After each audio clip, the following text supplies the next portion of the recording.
যে পশ্চিমবঙ্গে তৃণমূল কংগ্রেসের সময়কালে কত কোম্পানি রাজ্য ছেড়ে অন্যত্র তাদের অফিস সরিয়ে নিয়ে গেছে। সবচেয়ে আশ্চর্যের বিষয় এটাই, যারা বলছেন এগিয়ে বাংলা এবং মানুষের দেহ করের টাকা খরচা করে প্রতি বছরে যারা শিল্পোৎসব করেন বিজিপিএস এর মঞ্চে, আর যেখানে দাঁড়িয়ে কিছু শিল্পপতি বলেন যে এত ভালো শিল্প বান্ধব পরিস্থিতি আগে কোনোদিন ছিল না, তাতে দেখা যাচ্ছে যে 6,688টা কোম্পানি তারা তাদের অফিস পশ্চিমবঙ্গ থেকে গত 14 বছরে সরিয়ে নিয়ে গেছে।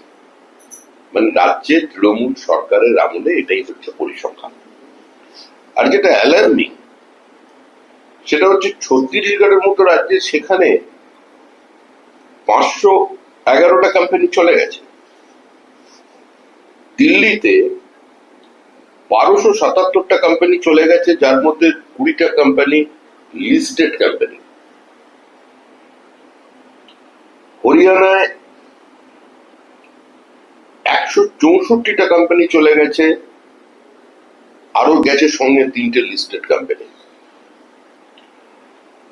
যারা বলছেন যে বাংলাকে গুজরাট হতে দেব না,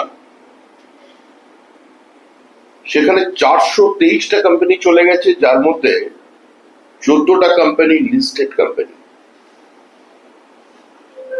তো এভাবে দেখা যাচ্ছে পরিসংখ্যানগত 110টা আমাদের লিস্টেড কোম্পানি তারা তাদের অফিস পশ্চিমবঙ্গ থেকে তুলে নিয়ে যাচ্ছে।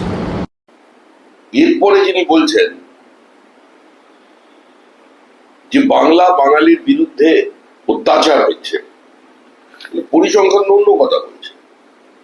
আজকে তৃণমূল কংগ্রেসের রাজত্বকালে তারা বাঙালিদের পশ্চিমবঙ্গ থেকে তাড়িয়ে দিচ্ছে, বাঙালি মেধা পশ্চিমবঙ্গ থেকে চলে যাচ্ছে, বাংলার পুঁজি পশ্চিমবঙ্গ থেকে সরছে, কর্মসংস্থানের সুযোগ কমছে, পরিযায়ী শ্রমিকের সংখ্যা বাড়ছে। এটা হচ্ছে বর্তমান পরিস্থিতি।